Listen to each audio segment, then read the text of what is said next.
So Daytona was fantastic. The crowd was amazing. The people love that sport, and they're wonderful people that run it. And they had a little rain delay, but we'll go home and watch it, I guess.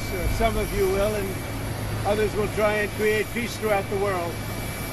Do you have any questions, please? Sir, did you speak to Secretary Rubio this morning? I did. What is the latest with the negotiations in Saudi Arabia? What's he thinking? We're moving along. We're trying to get a peace with Russia and Ukraine, and we're working very hard on it. It's a war that should have never started.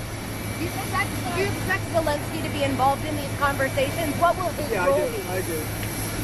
He will be involved, yes. Mr. President, would you allow Europeans to buy U.S.-made weapons for Ukrainians? Yeah. Sir, Zelensky said today that Russia is going to wage war on NATO. Do you agree with that? Do you have any concerns about? No, I don't agree. Not even a little bit. Vice President Vance said that the United States would potentially take military action against Russia if they won't come to an agreement. Do you agree with that stance? I don't know if that's what he said. I don't think he said that. So based on your conversations with President Putin, what do you think he wants ultimately in Ukraine? I think he wants to stop fighting. I see that. We spoke long and hard. Steve Witkoff was with him for a very extended period, like about 3 hours. I think he wants to stop fighting. They have a big, powerful machine. You understand that.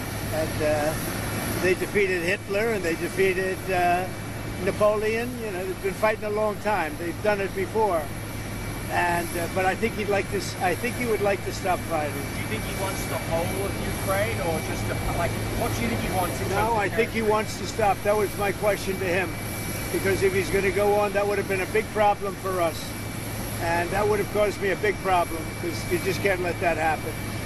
I think he wants to end it, and they want to end it fast, both of them. And Zelensky wants to end it too. Sir, when do you think that can actually happen? When do you think the fighting can stop? Well, we're working to get it done. I mean, you know, it's too bad it started. It would have been a lot easier to end it before it started, right? But it started because we had an incompetent president that he didn't know what he was doing. That should have never started. That war was so easy to stop. Remember this, that under Bush, they took a lot. Under Obama, they took a lot. Under Biden, they're trying to take the whole thing. And under Trump, they took nothing. Nothing was gone. Not even a little bit. So it's too bad. It's really too bad. A lot of people are dead right now that should be alive, and a lot of cities are destroyed that can never come back like they were. Those beautiful golden domes and all of the multicolored domes that were 1,000 years old, they're all laying in, you know, just shattered. So it's very sad. They ruined the culture. They're beginning phase 2 of the ceasefire deal between Israel and Hamas. What's going on there? Have you been briefed on the latest related to that? Yeah, I have been briefed. I told Bibi, you do whatever you want, because, you know, my statement was they got to come back now.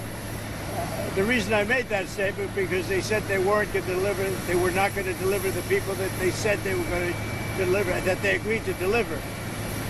And they did agree to do that, but they broke that agreement. When I made the statement, they delivered everybody plus an American.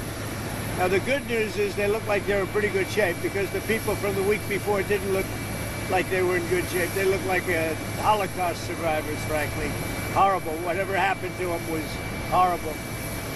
But that'll be up to Israel what the next step is, in consultation with me. These weapons that you've now allowed to be shipped, given the fact that there's this ceasefire supposed to be in effect, why ship those big bombs? Peace through strength. You understand that, right? It's called peace through strength. You know, they contracted for those weapons a long time ago in the Biden administration, and then Biden wouldn't deliver the weapons. But I look at it differently. I say peace through strength. They were sitting there. Nobody knew what to do with them. They bought them. But I believe in that very strongly. So do you have an update on European Union is talking about banning food imports from the U.S., kind of along the lines of reciprocal Why is that? tariffs. Why? Reciprocal tariffs. They don't like That's all right. I don't mind. Let them do it. Let them do it. They're just hurting themselves if they do that. I can't imagine it, but Doesn't matter. We're having reciprocal tariffs. Whatever they charge, we charge. Very simple. If a certain country like India, which is very high tariff, if they charge us X dollars, we charge them X dollars. It's all right. It's a fair thing to do. Even the media said it was fair. And it's going to be very good for the United States. On your timing of your meeting with Putin in Saudi Arabia? No, no time set, but it could be very soon. Like this month? Well, Or? it'll be soon. We'll see what happens. But they're meeting right now. And that's more. I mean, this should have been done 4 years ago, 3 years ago, before it started. But it should have been done immediately after it started, as opposed to now, 3 years later. Sir, egg prices have reached an all-time high. What's your Which is administration? what? Egg prices have reached an Well, all-time there's high. a clue. I mean, it was a long, before I ever got here, it was at an all-time. This didn't, remember, I've been here for 3 weeks. And when you saw the inflation numbers, I've been here for 3 weeks. I have had nothing to do with inflation. This was caused by Biden. I had 4 years of virtually no inflation. So I'm just taking over. But I'll tell you what, this country has made more progress in the last 3 weeks than it's made in the last 4 years. And we're respected again as a country. Thank you very much. Thank you.